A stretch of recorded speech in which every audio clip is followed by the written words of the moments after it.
We're reading the story. We're on page 124. We were on Ruth. And we're picking up... sneezing in the background. I apologize, the sneezing in the background. Cruz is having some sneezes. Okay, we're right at the top of 124. This is Ruth speaking, I believe. Let me make sure. Yes. She had asked why she had found such favor in Boaz's eyes. And he had responded, and now she says, "May I continue to find favor in your eyes, my lord. You have put me at ease by speaking kindly to your servant," meaning her, "though I do not have the standing of one of your servants," meaning she's putting herself kind of below and just saying, I'm not even, up to the status of your servants. At mealtime, Boaz said to her, "Come here, have some bread and dip it in the wine vinegar." When she sat down with the harvesters, so looks like they were all sitting down to eat, he offered her some roasted grain. She ate all she wanted and had some left over. As she got up to glean, Boaz gave orders to his men, "Let her gather among the sheaves and don't reprimand her. Even pull out some stalks for her from the bundles and leave them for her to pick up, and don't rebuke her." I'm wondering why she would be rebuked. I'm wondering if it's because she's a foreigner gleaning on the fields, and though the extra is left for people who are hungry and can't afford something, maybe it's not normally left for foreigners. I'm not sure. So Ruth gleaned in the field until evening, and then she threshed the barley she had gathered, and it amounted to about an ephah. She carried it back to town, and her mother-in-law, meaning Naomi, saw how much she had gathered. Ruth, this is just allergies for Cruz. Yeah, I'm not sick. He's not sick. This is hopefully the last sneeze, hurrah, and then it'll be over. Ruth also brought out and gave her what she had left over after she had eaten enough. And her mother-in-law asked, "Where did you glean today? Where did you work? Blessed be the man," or blessed, this is when you say blessed. "Blessed be the man who took notice of you."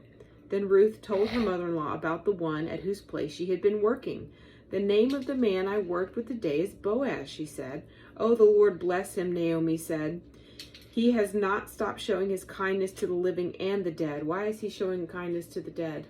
Because he's showing kindness to Naomi's daughter-in-law, and Naomi was technically like his relative.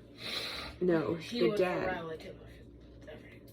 No, because he's the relative of Elimelech, meaning Naomi's husband who passed away.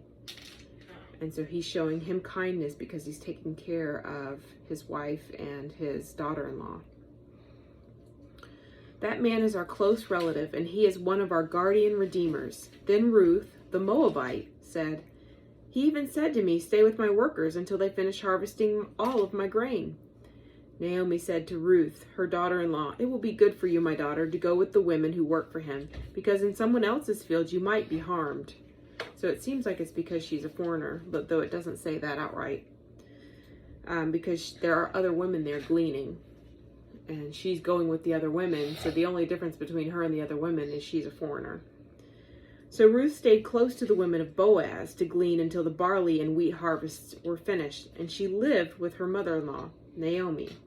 One day Naomi said to Ruth, "My daughter, I must find a home for you. Where you will be well provided for. Now Boaz, with whose women you have worked, is a relative of ours," which she said already. "Tonight he will be winnowing barley on the threshing floor. Wash and put on your best clothes and go down to the threshing floor, but don't let him know you are there until he has finished eating and drinking. When he lies down, note where he is lying down, and then lie down by his feet, and he will tell you what to do." Now this is a little odd. Yes, this is a little odd. Like he's like, time for some sleep, and he looks and she's like this. "Hey, could you marry me?" "Oh, get out of here!" Runs up out of his house. "I've only known you since yesterday." Grab the dish sponge. Imagine you go lay down in your bed and suddenly Your feet touch a lump at the end of the bed. I've only known you since last week. So I'm very cautious. If I had stuffies in there, I would probably pick her up and throw her out the window. Caleb, don't say that. I will do what you say, Ruth answered, and so she went down to the threshing floor. And the other thing is, it's on the floor, like she's laying on the floor, which is another odd. Like she's a roach crop. The threshing floor is where they separate the wheat from the stalk from the, what do they call it? The something. The chaff. That's what it is. The chaff. So when Boaz had finished eating and drinking, he went to lie down at the far end of the grain pile. That's so weird. Like, why are you going to go lay down by the grain pile? Is that his bed? Or is he just resting there until, like, oh, maybe they stay there until the harvesting is done. Maybe he's just making himself a temporary bed. But how would she know that he was going to be there? It seems like perhaps that's what the men do. Like they stay until all the harvesting is done. They stay down there with the grain. I think it goes over and over again. Like it was the season. Yeah. There are other seasons as well. Ruth approached quietly and laid down near his feet. In the middle of the night, something startled the man. There was a woman lying at his feet. Who are you? No, it just says, who are you? He asked. I'm your servant Ruth, she said.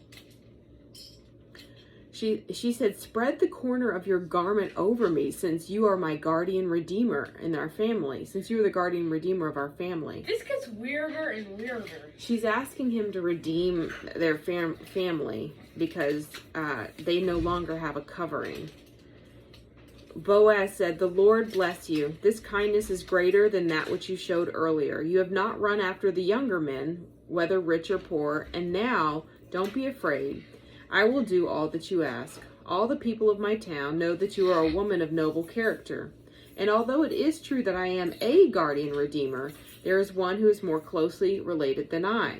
So it has to be the person who has the most close relative who is not married has the right to redeem the family.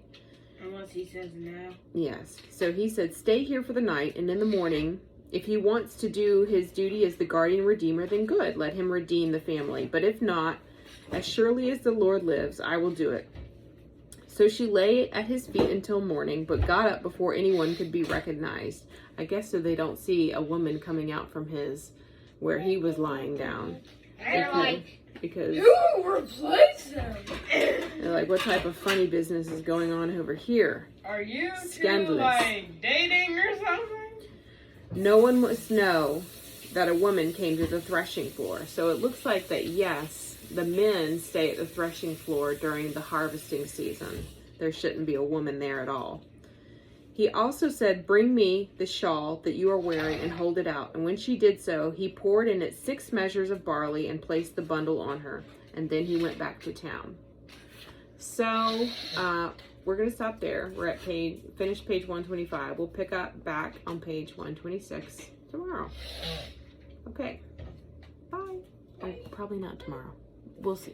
Bye.